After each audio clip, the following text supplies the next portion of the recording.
Well, the most wonderful time of year for parents, or at least some parents, is 2 weeks away as kids gear up to get ready to go back to class. And each day we're going to be sharing some tips and ideas from experts up until that first bell. Oof, coming up in just over 2 weeks' time. That's right. Some changes to the math program are set to kick in for many students in the province. And to help them prepare, we're joined by our favorite math guru, Vanessa Vaccaria, for some of her tips. Vanessa, thank you so much for joining us today. Thank you for having me. Let's start off with it. Math, it's not everyone's favorite subject, but there are things parents can do to help kids get ready. Okay, so tip number one, I want to help everyone get back into a math mindset. And there's three things I want to share. The first is actually all about pointing out math in everyday life. And I want you guys to get creative. So sure, when you're going to the grocery store, I mean, like, part of the thing is, by the way, is kids get back into the classroom and they're like, math, I haven't done it all summer. It's not true. You've been doing it every day. Did your kid wait in line for Taylor Swift tickets?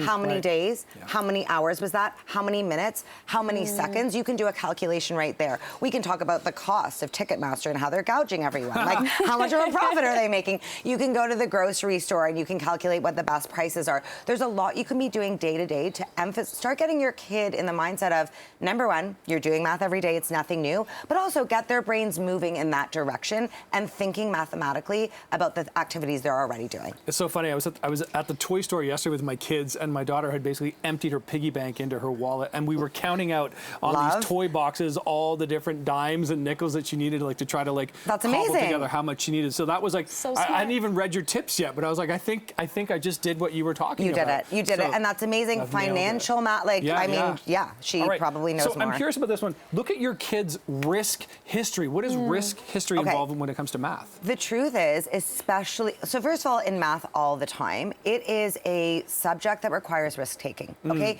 You have to be able to, in a new classroom, maybe at a new school with a new teacher this year, raise your hand and say, I actually don't, can you explain that to me again? Right. You have to be able to, you have a test in front of you, you don't exactly 100% know how to start, you have to be willing to take that first step. In fact, in high school, there's an entire section on every test called the thinking section, where you have never seen a question like that before, and you are expected to take a risk. That's new.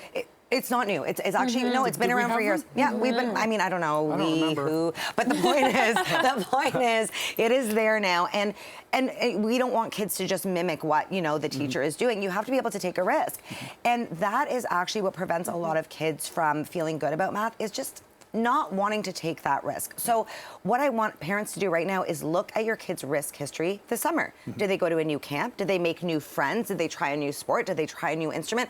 I promise you they took a ton of risks this summer. So number one, to start pointing that out and being like, you're really great at doing things you don't know how to do at first, right? You have that courage, like really getting them in that mindset and starting to explain to them that that's what's required in math class and that it's no different. Trying a new sport is no different than raising your hand to take a stab at a question you don't know the answer to. That's a good point. Yeah, making it a lot more approachable. I was definitely someone who's always been very intimidated by math, but as someone who might be more literary minded, I tend to think of myself as a good problem solver. And that's one of your third tips, right? Absolutely. So this is probably my favorite thing. As I mentioned, I just got back from a 5-week tour with my band, Goodnight Sunrise. Look us up, shameless plug. The reason I bring it up is our guitarist, Eric, maintains that he is horrible at math. He sucked at math. He was always told he was bad at math. Every time I say the word math, he shudders.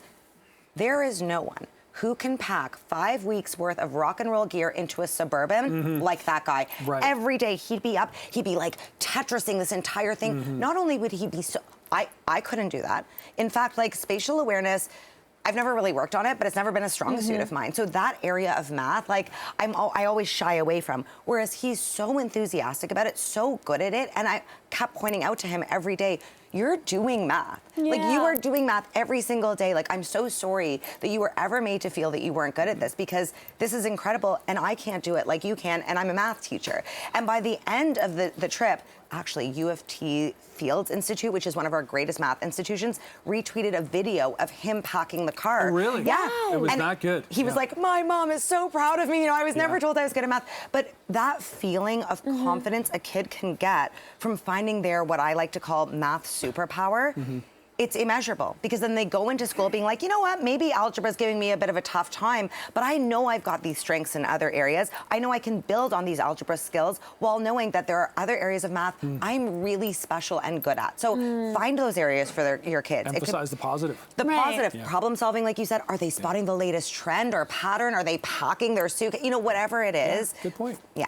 Listen, Vanessa, really appreciate these tips this morning. The math guru, look her up, and her band, of course, as she's just back from her tour. Great to talk to you as always. Appreciate this. Thanks for helping parents out and kids as well. It's really important stuff. Happy back to school, everyone.